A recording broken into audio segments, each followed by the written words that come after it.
It appeared in James Joyce's Ulysses, a good puzzle would be to cross Dublin without passing a pub. And that set a few people thinking.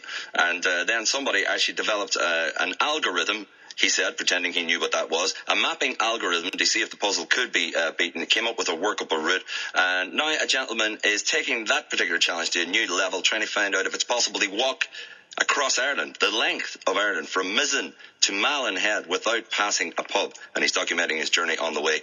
His name is David Blackmore. He's on the phone now. How are you getting on with this, Dave? Not too bad. Ups and downs, but still plugging away. I just actually mentioned you. I didn't know who you were, but I was aware of what you were doing, and I mentioned it in passing the other day, so we thought we'd give you a shout for a chat. I mean, you're literally trying to walk on foot the length of Ireland, but using a route that means you at no time pass a pub. Yeah, that's the plan. That's what I'm attempting to do. And we should mention straight up that this is actually, you're not completely insane. This is for a good cause. The Irish Guide Dogs for the Blind will be benefiting from this. And you see, if you're setting out, how much advance information do you need to have before you sort of venture into a town? And or presumably circumnavigate a town. But how do you know whether or not there's going to be a pub, like, you know? Well, I did do a bit of research before I came over, so I spent about a week kind of mapping out the route using Google Street View and aerial photographs.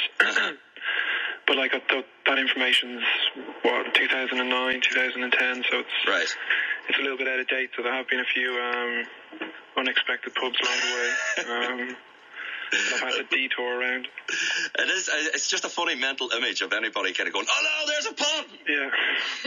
Wait, who put that pub there? Well, the other day I came around a corner and there wasn't supposed to be a pub, and it looked like a new build, and then there was this woman outside a graveyard, and she just turned around and she says, there's a physical impossibility what you're trying to do.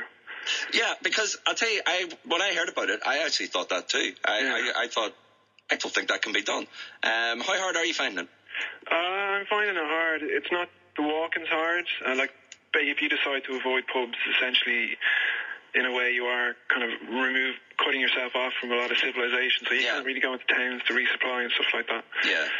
So I've got this really big bag, weighs about 35 kilos, with food and camping equipment in it.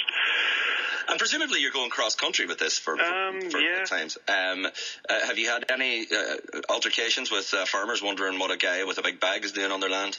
Well, yeah, the other night actually I wasn't feeling too well, so like ordinarily I would ask their permission, but I wasn't feeling too good, so I just kind of hid in this field, and the next morning the farmer came up, but he'd heard about it, so he was alright about it. Alright, well you were lucky then.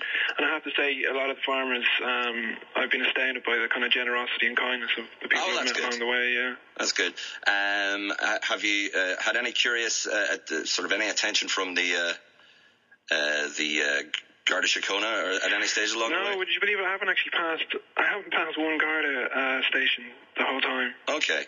Which is a bit odd. I haven't had any. That was a concern of mine. I would have thought so, yeah, because, you know, I mean, I'm not saying that it's their job. They, if they see someone that looks a bit out of the ordinary, they stop the person and question them. I just think it's one of those things. So what are you doing? Yeah. Well, I'm trying to walk the length of Ireland without passing a pub. Right. What me now?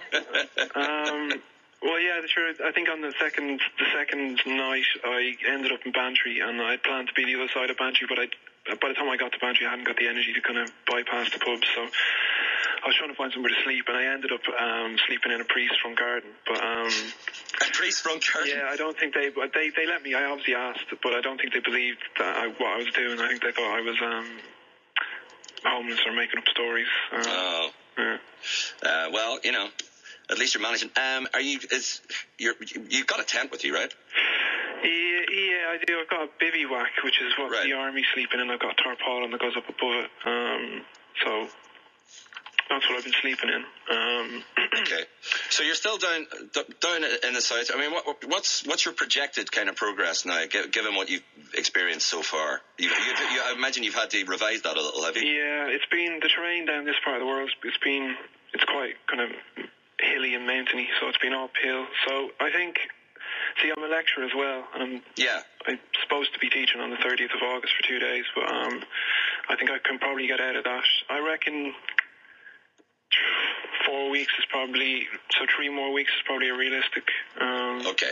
I'm trying to walk about 21 miles a day, but some days you walk more and some days you walk less.